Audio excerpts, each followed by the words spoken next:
When logging into digital banking, the dashboard is the first screen you will see. The dashboard shows all your accounts and loans at Sparrow. To view details and transactions for a specific account, simply click on the account tile. It will take you directly into the account's activity screen, where you can view your transaction history. Transactions where money is going into your account are displayed in green. Transactions where money is going out of your account are displayed in red.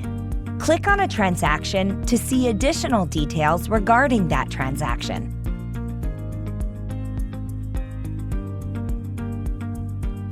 To view account details, select the Details option. This area will show your member number, routing number, MICR number, and more.